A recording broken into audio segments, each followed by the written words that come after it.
이 시간에 옆에 있는 분들과 잠깐 한마디 인사를 할 텐데 이렇게 한번 좀 질문을 하고 답을 한번 해보세요. 지난 1년간 제일 감사했던 것이 무엇인지 살짝 한번 나누겠습니다.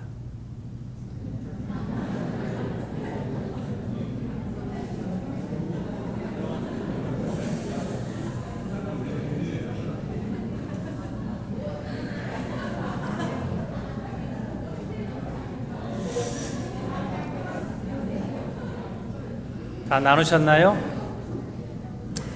그러면 한 가지 더 나누겠습니다.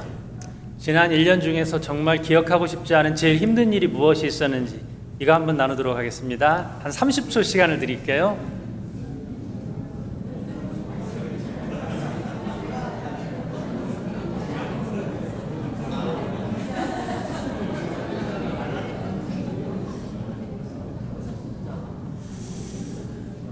자, 다 나누셨나요? 그럼 몇 분 여기 나와서 얘기 좀 하실까요? 예, 설교를 준비하면서 그 생각을 해봤어요. 이 설교를 우리 성도님들이 한 해 동안 감사했던 거를 쭉 나누는 이 이야기로 이 시간을 채우면 어떨까? 동의하시나요? 전혀 동의 안 하시죠? 왜? 혹시 내가 호명되면 어쩌나? 가장 힘들었던 일, 그거 감사할 수 있으세요? 나중에 나눈 게 있죠. 처음에 무엇이 행복했는가라고 하는 부분과 무엇이 나를 가장 힘들게 했는가, 그 힘들었던 그것을 떠올리면서 하나님, 그거 나에게 주셔서 감사합니다, 이렇게 말할 수 있을까? 그렇게 말할 수 있으면 참된 그리스도인 될 수 있겠죠. 오늘 추수감사주일입니다. 한 해 동안 하나님께서 내게 열매 맺게 해주신 것, 그 열매가 우리는 농사를 짓지 않기 때문에 곡식의 열매만은 아닐 겁니다. 사업적인 부분도 있겠고, 또 어떤 성취, 목표가 있다면 그 어떤 것을 이룬 것, 혹은 아직 과정 중에 있는 것, 그 가운데에서 감사할 수 있을 것입니다. 자, 우리가 어떤 상황이든지 감사를 할 수 있으면 그 사람 예수 잘 믿는 사람이에요. 믿음을 뭘로 표현할 수 있겠어요? 여러분, 믿음 좋습니까? 뭘로 표현할 수 있겠어요? 저는 열심히 감사하려고 하고 있습니다. 힘들어도, 고통이 있어도, 때로는 억울해도 하나님 감사합니다. 거기서 감사를 찾을 수 있으면 이것이 우리의 믿음이 되겠죠. 범사에 감사할 수 있다. 이 사람이 행복한 사람이고 참된 믿음의 사람입니다. 진정한 감사는 하나님 잘 믿는 사람이 할 수 있는 거예요. 하나님 잘 믿지 못하면 감사보다는 불평과 원망이 더 많겠죠. 오늘 본문의 말씀에 감사라는 정확한 단어는 나오지 않아요. 이 말씀을 묵상을 하면서 바울이 굉장히 감사를 했겠다. 그가 쓴 편지들을 보면 감사가 빠지지 않거든요. 많은 감사가 그의 서신서들에 있어요. 근데 그 서신서를 쓸 때는 바로 이렇게 전도 여행을 할 때였습니다. 그러면 우리는 바울이 정말 감사했겠다 생각할 수 있습니다. 자, 잠깐 지나간 여정들을 이렇게 보면요, 루스드라라는 지역에서 놀라운 일이 생겨요. 죄송합니다. 태어나면서부터 한 번도 걸어보지 못한 사람이 말씀을 잘 듣고 있다가 바울의 말을 듣고 너 일어나. 그러니까 한 번도 못 걸어본 사람이 벌떡 일어나서 걷게 됐거든요. 기가 막힌 기적이죠. 이 기적을 보면서 온 동네 사람들이 와, 이 사람 신이다, 사람일 리가 없어, 그러면서 소를 끌고 오고 화환을 만들어서 오면서 아마 헤르메스일 거야, 제우스일 거야, 이렇게 이제 추측을 하면서 온 성이 다 들썩들썩 했거든요. 근데 그때 무슨 일이 있냐면 안디옥과 이고니온에서 온 유대인들이 있어요. 굉장히 멀리 왔어요. 며칠씩 걸쳐서 온 거예요. 이 사람들이 막 선동을 해요. 바울은 나쁜 사람이라고, 바나바 나쁜 사람이라고, 이 사람들 죽여야 된다고. 근데 그 동네 사람들이 다 바울은 위대하다고, 저 사람들 제우스일 거야, 헤르메스일 거야, 이렇게 했다가 갑자기 선동을 하니까 그래? 그러면서 다 돌을 들어서 던지는 이러한 일들이 발생을 합니다. 어떻게 이런 일이 있을 수 있을까? 어떻게 이렇게 독한 사람들이 있을까?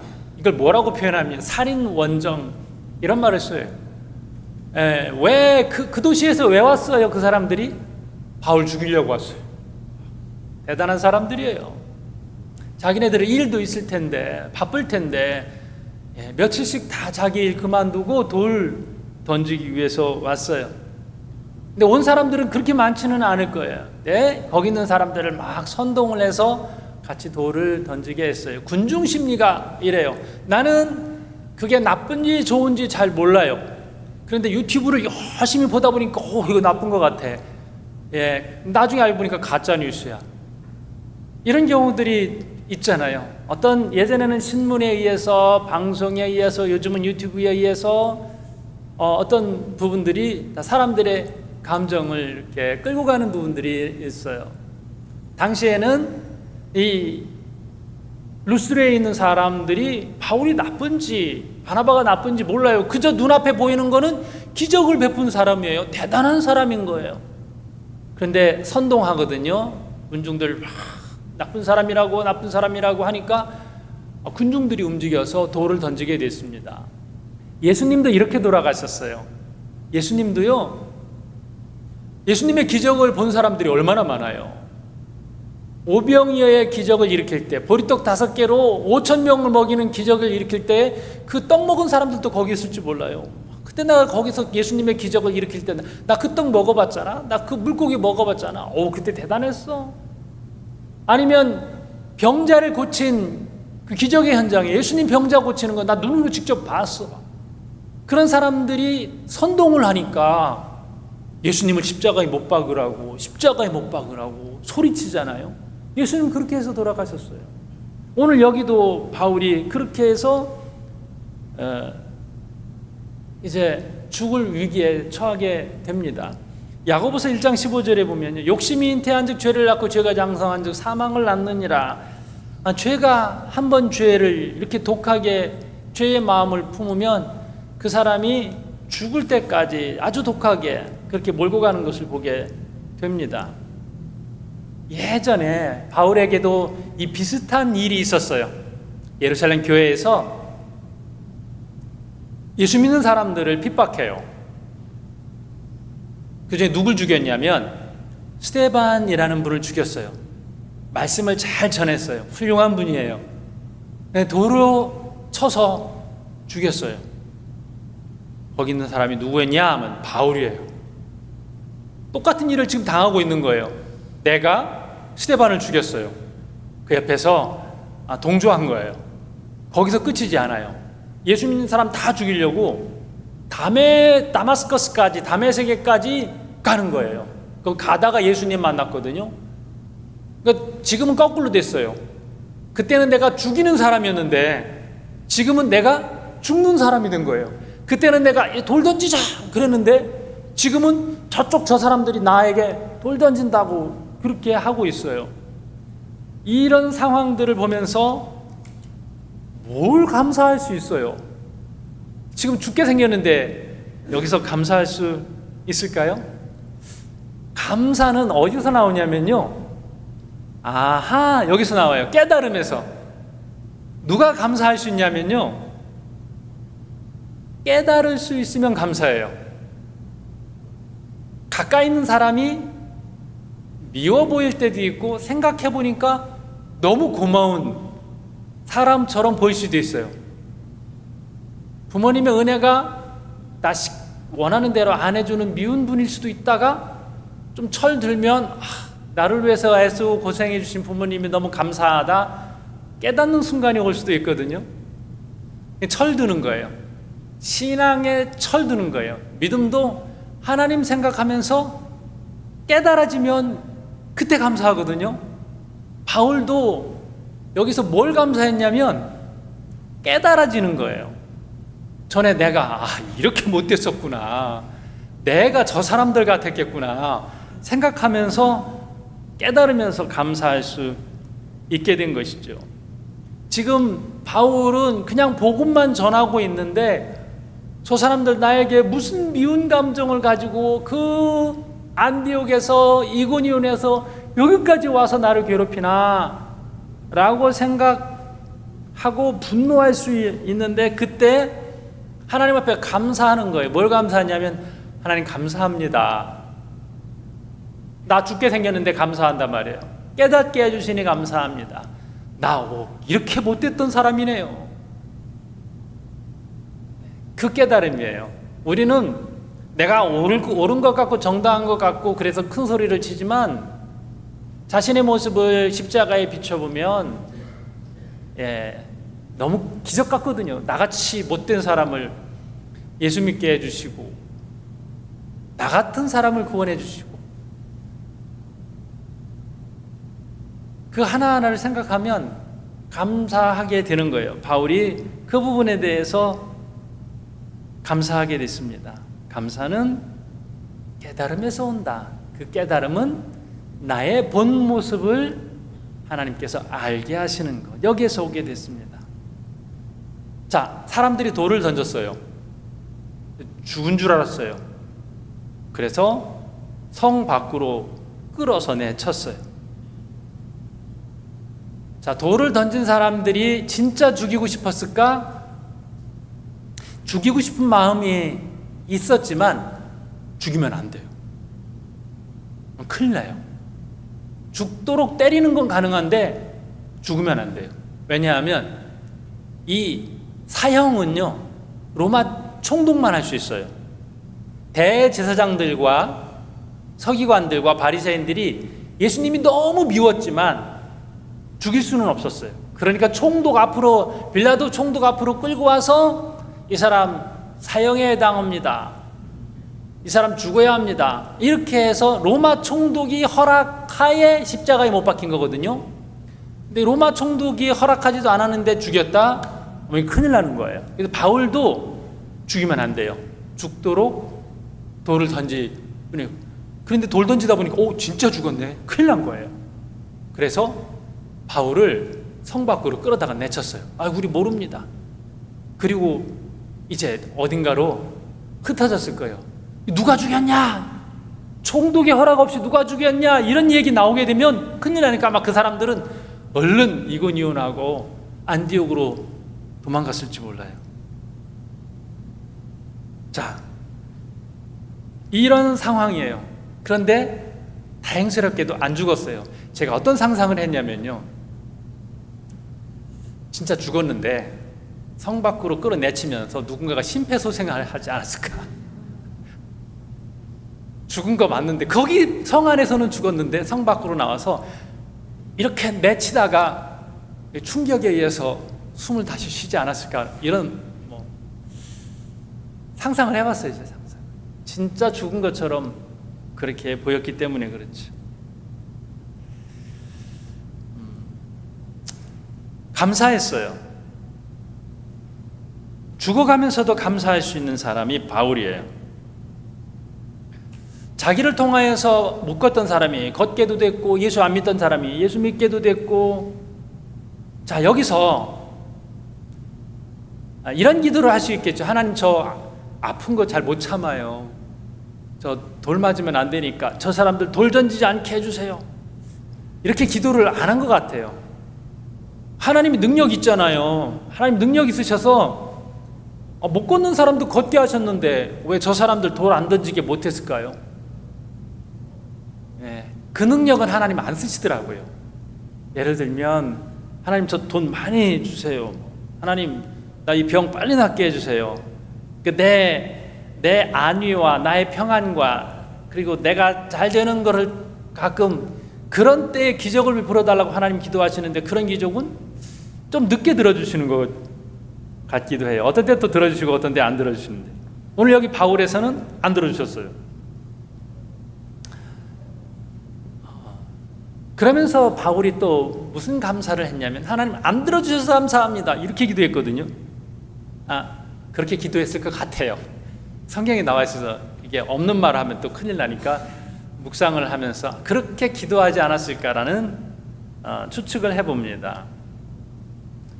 어떻게 이것을 알 수 있냐면 그의 행보를, 여정을 통해서 알 수 있습니다.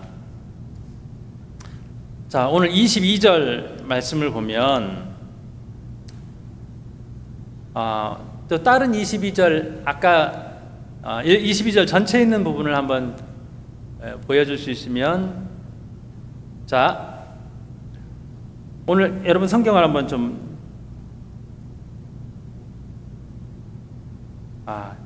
자, 앞으로 20절부터 우리 한번 볼까요? 20절. 자, 바울의 여정을 한번 보세요. 제자들이 둘러섰을 때에 바울이 일어나 그 성에 들어갔다가 이튿날 바나바와 함께 더베로 가서, 자, 더베라는 곳으로 가요. 여기는 루스드라에서 더 가는 도시예요. 그 다음에 21절, 복음을 그 성에서 전하여 많은 사람을 제자로 삼고 루스드라와 이고니온과 안디옥으로 돌아가서, 여기서 턴하는 바울의 모습을 보게 됩니다. 돌아가서 거기서 뭐라고 얘기했냐면요, 제자들의 마음을 굳게 하여 이 믿음에 머물러 있으라 라고 합니다. 이 돌아가서, 지도를 한번 보면 이렇게 돼 있어요. 지도에 오늘 더베 다음에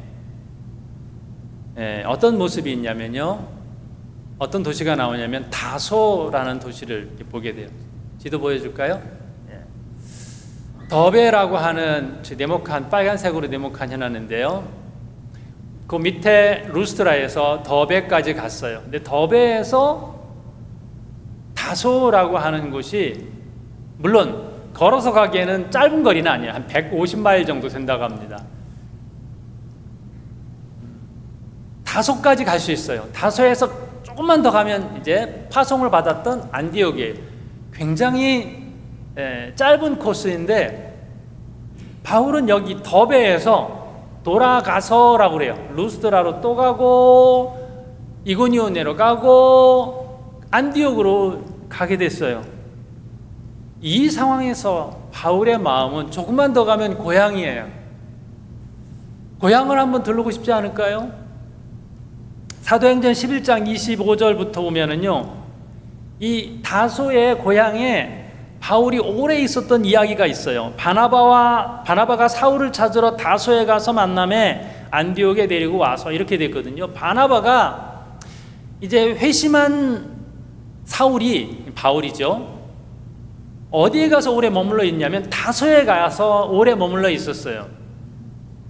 이곳은 바울의 고향인데요, 지금 그곳은 바울이 안식할 수 있는 곳이에요.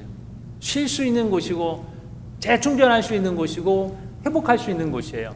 선교사님이, 지금 선교사인 바울이 이 긴 여정 속에서 죽을 고비를 여러 번 넘겼단 말이에요. 지칠 대로 지쳐 있을 거예요. 그리고 가장 어려운 것이 죽다가 살아났어요. 다 자기를 공격하는 사람들만 있어요. 너무 외로워요. 고향 생각이 납니다. 조금만 가면 고향이에요. 그럼 가고 싶지 않겠어요? 가서 고향 사람들 만나서, 친척들 만나서 부둥켜 안고 울고, 정말 힘들었어요. 왜 다들 나 죽이려고 하는지 모르겠어요. 그러면서 이제 위로받는 거죠. 재충전하는 것이죠. 여러분은 어떤 장소가 여러분에게 있어서 위로가 됩니까? 그냥 그 장소 가서 나무에 기대서, 아니면 그냥 멍하게, 요즘 표현으로 하면 멍 때린다라고 하는데, 때린다는 표현을 거기에 쓰면 되는지 모르겠지만 어쨌든 멍하게 있으면서 그냥 좋은 장소, 힘들 때 생각나는 장소가 있을 수 있을 거예요. 바울은 다소가 그렇지 않았을까 싶습니다. 그리고 지금은 거기 가면 어쩌면 다시 못 나올지도 모르겠어요. 그냥 거기 주저앉아서 이렇게 좋은데 내가 왜 그 고생을 하면서 거기 있었나 몰라. 또 어떤 분은 내가 왜 여기 마닐라에 지금 여기 있죠. 더 편한 장소, 좋은 장소, 3시간 반만 비행기 타고 가면 있는 그 어떤 장소를 생각할지 모르겠습니다. 예. 자, 그런데 성경에 분명하게 기록하고 있어요. 여기서 더베에서 다소로 안 가요. 그냥 한 블럭 더 가면 다소인 고향인데 반대로 돌아옵니다. 누굴 생각한 거예요? 내가 고생스러웠지만은 안디옥에서는 복음을 전해요. 이고니온에 가는 동안 발에 먼지를 떨어버릴 정도로 그렇게 단호하게 성령 충만해서 갔어요. 루스드라에서 걷지 못하는 사람을 일으키는 기적을 베풀었는데 다시 가요. 바울의 어떤 정신으로 거길 다시 가요? 거기가 어디예요? 나에게 상처를 안겨준 곳이에요. 따뜻한 곳이 아니에요. 물론 예수 믿는 사람도 많아졌고 또 구원받은 백성도 많은데 이 구원받았다는 것 반대에 한쪽에는 상처가 있어요. 나 상처 준 곳으로 다시 가라고요? 그 사람 또 만나라고요?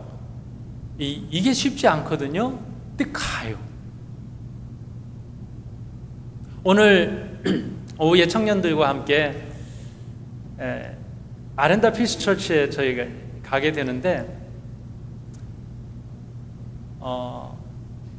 그때 오순옥 선교사님 남편이 한 14년 전인가요?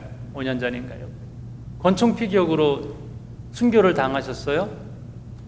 근데 사모님께서 한국으로 갔다가 다시 오셨어요.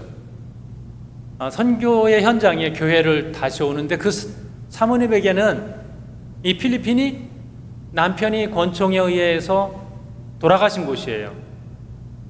그리고 그 인근에는 남편이 그 사랑의 집 짓기 자금을 가지고 이제 후원단체와 함께 오는 그 과정 속에서 그 돈을 빼앗기 위하여서 남편을 죽였단 말입니다. 그러면 이 땅은 남편을 죽게 한 땅이에요.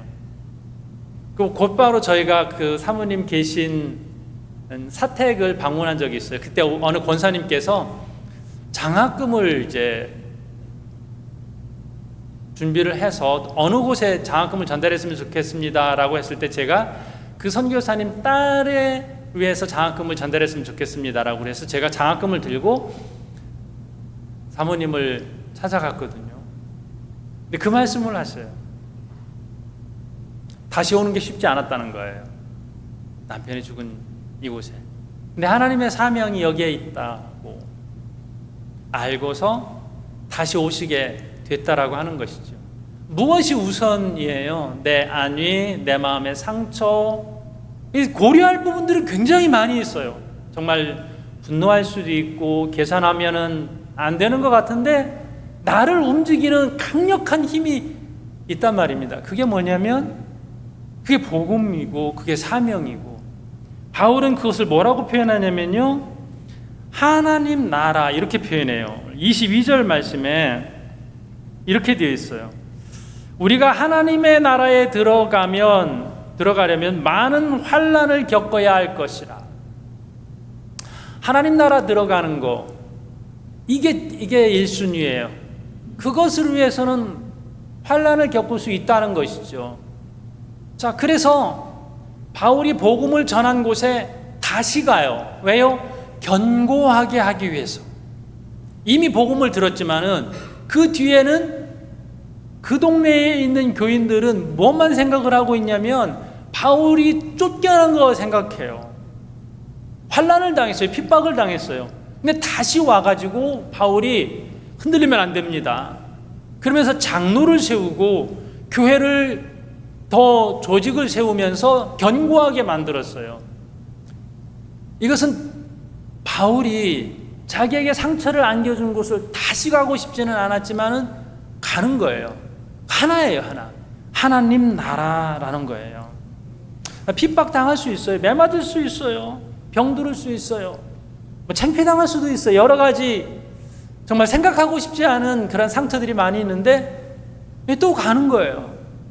왜 갑니까? 거기 돌아가서 루스드라로 돌아가고 이고니온으로 돌아가고 안디옥으로 돌아가는데 왜 갑니까? 거기 왜 가요? 하나밖에 없어요. 하나님 나라예요. 그 사람들 하나님 나라 들어가게 해야 되겠다는 거예요. 예, 얼마나 놀랍습니까? 우리가 어떤 행동을 결정하는 데 있어서 1순위가 있어요. 왜 그 결정을 합니까? 거기 왜 갑니까? 거기 왜 안 갑니까? 어느 장소로 가든 안 가든 어떤 행동을 하든 안 하든 그것을 결정하게 하는 근본적인 이유, 그게 1순위예요. 어떤 사람은 거기 가면 돈이 된다고 합니다. 어떤 사람은 거기 가면 자녀를 잘 가르칠 수 있습니다. 어떤 사람은 거기 가면 애들이 믿음은 흔들리지 않고 그냥 하나님 앞에 붙잡혀 있을 수 있을 것 같습니다. 여러 가지 이유가 있는데 1순위 이유가 있거든요. 바울은 이것이 항상 하나님의 나라였습니다. 하나님의 나라. 이것을 위해서 손해볼 수 있다는 거예요. 매맞을 수 있다는 거예요. 환난당할 수 있다는 거예요. 아파도 더 중요한 목적이 있어요. 그게 하나님 나라였어요. 지난주에 수능을 치르는데 고등학교 3학년 학생들, 우리 교회도 올해는 수능 치르는 학생들이 있었어요. 공부한 이야기를 들어보면 우리는 그렇게 잘 못해요. 잠을 이루지 못하고 정말로 집중해서 시험을 준비했단 말입니다. 왜 그렇게 해요?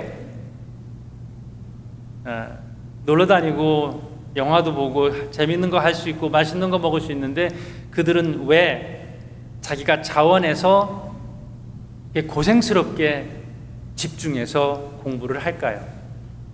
이렇게 1년 열심히 하면 그 뒤에 예비되어 있는 미래가 있기 때문에 그렇습니다. 지금은 고생이 되더라도 얻을 수 있는 열매가 있기 때문에 그 고생을 감수하는 것이죠. 디모데후서 3장 12절에 보면 무릇 그리스도 예수 안에서 경건하게 살고자 하는 자는 박해를 받으리라. 박해받을 수 있어요. 그런데 더 소중한 목적이 뭐냐면 그리스도 예수 안에서 경건하게 사는 거예요. 이걸 포기할 수 없어요. 우리 그리스도인들은 항상 그리스도 중심으로 선택하는 사람들이에요. 무언가는 포기를 해요. 무언가는 취해요. 그 목적이 뭐예요? 하나님 나라라는 거예요. 손해보잖아요. 때로는 그 손해가 시간적 손해일 수 있어요. 경제적 손해일 수 있어요. 그런데 이것이 하나님 나라를 위해서 더 가치 있기 때문에 그렇게 한다라고 하는 것입니다. 대충 살면 어려움 없어요. 어려움 없이 사는 신앙생활, 대충 살면 돼요. 뭘 그렇게까지 열심히, 그러려면 꼭 어려움이 있어요. 굳이 그렇게까지 해야 돼? 굳이 그렇게까지 하려고 하면 쉽지 않아요. 넘어서야 될 산이 있어요. 그런데 우리 믿는 사람들은 굳이 그렇게까지 해야 돼요. 힘들어도 감수해요. 왜요? 그것이 주님의 뜻이기 때문에 그렇습니다. 고난을 통하여서 결실과 열매가 있습니다. 바울이, 저는 이 말씀을 참 많이 묵상을 해봤어요. 지난 한 주간 동안. 목회자들에게 있어서 제일 어려운 설교 중에 하나가 이 절기 설교거든요. 해마다 돌아오는데 특히 감사절은 2번이나 있어요. 1년에. 계속 감사하다 보면 새로운 감사에 대한 설교를 찾기가 좀 쉽지 않은데, 특별히 이제 이 본문 말씀 안에서 감사라는 단어가 한마디도 안 나오는데 어떻게 찾을 수 있을까? 그런데 말씀을 묵상하면 정말 바울의 마음이 느껴지는 거예요. 얼마나 그가 감사했을까? 그렇게 하지 않으면 더베에서 되돌아갈 수 있었을까? 나를 구원해 주신 하나님의 은혜에 감사하고, 깨닫게 해주신 하나님의 은혜에 감사하고, 나는 여기 안디옥에서 돌 들고 온 그 사람들보다 난 더했던 사람, 완탑이었죠. 핍박하는 데에는 완탑이었던 이 바울을 하나님께서 이제 복음 전하는 데 있어서 완탑으로 만들어 주시니 얼마나 감사해요. 내가 하나님 반대편에 서 있었는데 이제는 하나님 최전선에서 하나님의 영광을 위해서 쓰임받게 해주시니 얼마나 감사해요. 감사가 안 나올 수가 없는 거예요. 그러니까 그 발걸음이 얼마나 가벼웠을까 생각해 봅니다. 가장 어려운 그 순간은 가장 감사할 수 있는 시간이 되는 거예요. 어려움을 전혀 겪지 않아 보고선 제대로 된 감사할 수 있을 것 같으세요? 여러분 인생에 있어서도 하나님 정말 감사합니다라고 고백이 나오는 그 순간이 언제예요? 정말 힘들었던 때, 힘든 것을 넘어갔던 때가 아니었겠어요? 다니엘의 감사가 이래요. 다니엘 6장 10절에 보면 다니엘이요, 왕의 어인이 찍힌 것을 알고도요 기도해요. 어떻게 기도해요? 다니엘이 이 조서에 왕의 도장이 찍힌 것을 알고도 자기 집에 돌아가서는 윗방에 올라가 예루살렘으로 향한 창문을 열고 전에 하던 대로 하루 3번씩 무릎을 꿇고 기도하며 그의 하나님 앞에 감사하였더라. 이 행동을 하면 죽을 수 있어요. 사자굴에 들어갈 수 있어요. 그런데 다니엘은 다른 거 하지 않았어요. 기도하는데요, 그 기도가 감사하였더라. 기도하였더라. 기도하며 감사하였더라. 죽을 위기에 죽기 전날이에요. 근데 어떻게 이렇게 감사할 수 있단 말이에요? 다니엘은 하나님의 은혜를 생각하면 감사하지 않을 수가 없었어요. 죽음까지도 감사할 수 있는 사람이었습니다. 요나도 마찬가지예요. 하나님의 명령을 어기고 니느웨로 가지 않고 다시스로 가는 배를 탔어요. 이 요나가 풍랑이는 바다에서 나를 바다에 집어던지세요. 이 풍랑이 나 때문에 일어난 것입니다. 그리고 바다에 사람들이 요나를 던졌어요. 큰 물고기가 요나를 집어삼켰거든요. 물고기 뱃속에서 요나가 뭐라고 하는지 아세요? 감사했어요. 나는 감사하는 목소리로 주께 제사를 드리며, 나는 감사하는 목소리로 주께 제사를 드리며. 물고기 뱃속이 그렇게 기도할 만한 환경은 아니었을 거란 말이에요. 깜깜해요. 그리고 여러 가지 생선들 함께 있지 않았겠습니까? 숨이나 제대로 쉴 수 있었겠어요? 그런데 그 깊은 어둠 속에서 요나가 하는 거 뭐예요? 감사하는 거였어요. 나는 감사하는 목소리로, 어쩌면 하나님 감사합니다라고 거기서 외치면서 기도했는지 모르겠습니다. 진정한 그리스도인의 감사, 그것은 가장 깊은 어둠과 가장 큰 고통 속 거기에서 나오지 않을까 싶습니다. 그래서 우리는 그리스도인, 감사하는 사람인데 정말 힘들고 어려웠던 그 일 속에서 한번 던져보세요. 감사, 하나님 감사합니다. 이 고백을 맨 먼저 한 다음에 하나님 앞에 드릴 수 있는 감사를 묵상하는 것이죠. 이 깊이 있는 감사의 삶이 저와 여러분의 삶이 될 수 있기를 주님의 이름으로 축복합니다. 기도하겠습니다.